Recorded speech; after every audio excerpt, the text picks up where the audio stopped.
6 দফার 7ই জুন আমরা 52 ভাষা আন্দোলনের মাধ্যমে আমরা বুঝে গেছিলাম যে পাকিস্তানের সঙ্গে আর নয়। আমরা 66তে এসে 6 দফা যখন ঘোষণা হলো তখন ছিল এটা টার্নিং পয়েন্ট। এই 6 দফা এমনই একটা দলিল ছিল যেটা স্বাধীনতার একটা দলিল ছিল। সারা বাংলাদেশের মানুষ এই স্বাধীনতার 6 দফাকে তারা অ্যাকসেপ্ট করে নিয়েছিল এবং ঘুরে দাঁড়িয়েছিল। সেই জন্যই 6 দফাটাকে আমরা বলি আমরা ঘুরে ফেরার মানে দফা। এটা আমরা বাংলাদেশকে চিনেছি, বাঙালিরা আমরা একত্রিত হয়েছিলাম। সেই 6 দফাকে ধারণ করেই আজকে ম্যারাথনের দিনটি ধার্য করেছেন।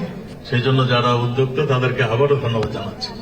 আমাদের এই 6 দফার কিন্তু আমাদের যেই জায়গায় আপনারা দাঁড়িয়ে আছেন এই জায়গায় একজন শ্রমিক প্রথম আত্মহতি দিয়েছিলেন, তিনি আর কেউ নন, তিনি মনু মিয়া। তার নামে বঙ্গবন্ধু একটা স্কুলও করে দিয়েছেন, মনু মিয়া স্কুল, তার স্মৃতি ধারণ করার জন্য। আমি আজকে আবারও ফিরে আসি পুলিশ। আজকে বঙ্গবন্ধুর ডাকে পুলিশ কিন্তু জনগণের পুলিশ হয়েছে। পুলিশ শুধু জঙ্গি দমন, সন্ত্রাস দমন, চরমপন্থীদের সারেন্ডারের মধ্যেই নয়, তারা জনগণের পুলিশ হয়েছে।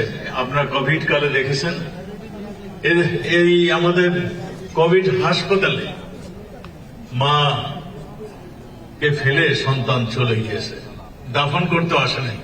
এই পুলিশ যে এদের দাফন কাফন করেছে। যেখানেই মানে যা প্রয়োজন পুলিশ সেখানেই জনগণের পাশে এসে দাঁড়াবে। যেটা বঙ্গবন্ধুর স্বপ্ন ছিল, বঙ্গবন্ধুর আহ্বান ছিল। আজকে ম্যারাথনের মাধ্যমেও পুলিশ দেখিয়ে দিলেন যে পুলিশ সবই পারে। পুলিশ যেমন মানবতার সেবা করে তেমনই ভাবে দেশের সকলকে একত্রে করে মানে একটা এই যে প্রতিযোগিতা, মানুষের উপকারের জন্য মানুষকে এক প্ল্যাটফর্মে এনে একটা স্পোর্টস এর মাধ্যমে যে একত্রিত করা, সেটাও পারে, সেই দক্ষতা দেখিয়ে দিয়েছে। সেই জন্য আবারও তাদেরকে ধন্যবাদ জানাচ্ছি। অনেক গরম, অনেক রৌদ্র, সেই জন্য আমি আর কথা না বাড়িয়ে আপনাদের যে আয়োজক এবং আমাদের যারা এখানে উপস্থিত হয়েছে, যে আমরা পার্টিসিপেট করছি, সবাইকে ধন্যবাদ, শুভেচ্ছা জানাই আমি শেষ করছি।